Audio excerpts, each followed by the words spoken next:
You are listening to Viewpoints from Place Cloud.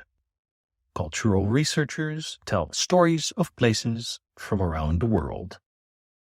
For the full multimedia experience and to support the creators you enjoy, visit placecloud.io.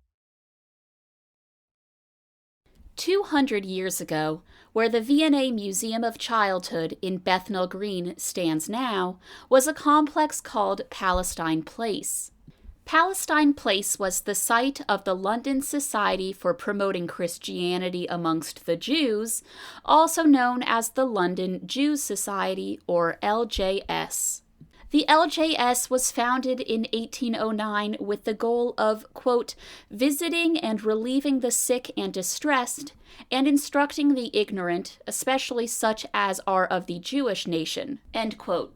A goal that was later changed to, quote, relieving the temporal distress of the Jews, as well as to promoting their spiritual welfare, end quote. Oof. The Society's first home was at 59 Brick Lane in Spitalfields, a building that has been a meeting house for Protestant Huguenots, Methodists, and Orthodox Jews.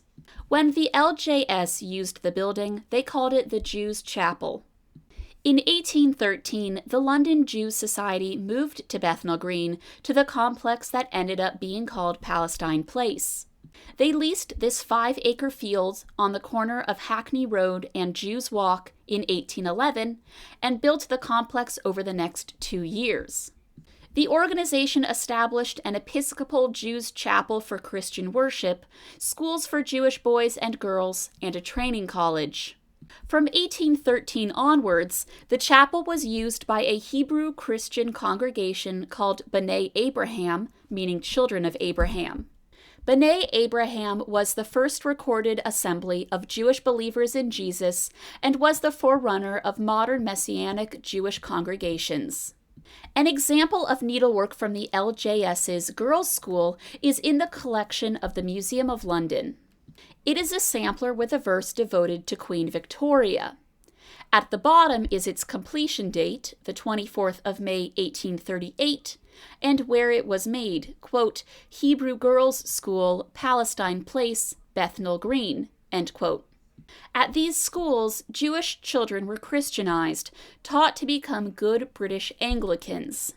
To us viewing that more than 200 years later, that act is horrifying and deeply colonialist. In addition to the church and schools was a printing press, established in 1811, which provided employment for Jewish converts to Christianity.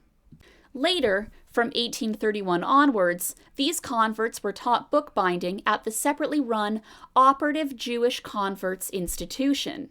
The LJS complex in Bethnal Green was called Palestine Place from 1836 onwards. The efforts of the LJS were not just limited to their work at Palestine Place, as the organization had a missionary bent as well. In 1818, the Society sent its first foreign missionary to Poland. After realizing the need for missionary training, the LJS established a missionary unit and produced scripture books in Hebrew, Polish, and Syriac.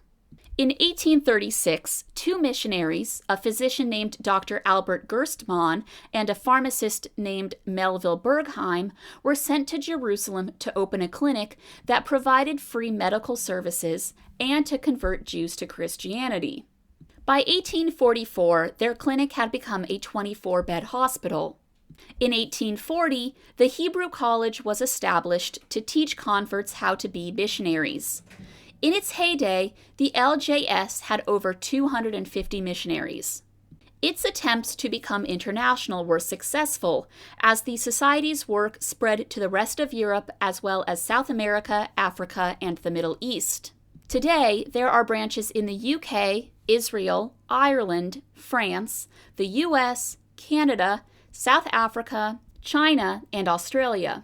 The LJS has changed its name several times over, but still exists. The London Jews Society changed to the Church Mission to Jews, then to the Church's Mission to the Jews, then the Church's Ministry Among the Jews, and then to the Church's Ministry Among Jewish People, its current name. The organization is one of 10 official mission agencies of the Church of England. The Palestine Place complex was demolished in 1895, and the building that now stands on the site has no connection to the church's ministry among Jewish people. The LJS historically asserted its aim was never to baptize Jews, but simply to introduce them to the claims of Christianity. In reality, though, about 5,000 Jews were baptized during its first century of existence. For more than 80 years, from 1813 to 1895, Palestine Place was the site of the encouraged and possibly sometimes forceful conversion of Jewish people to Anglicanism.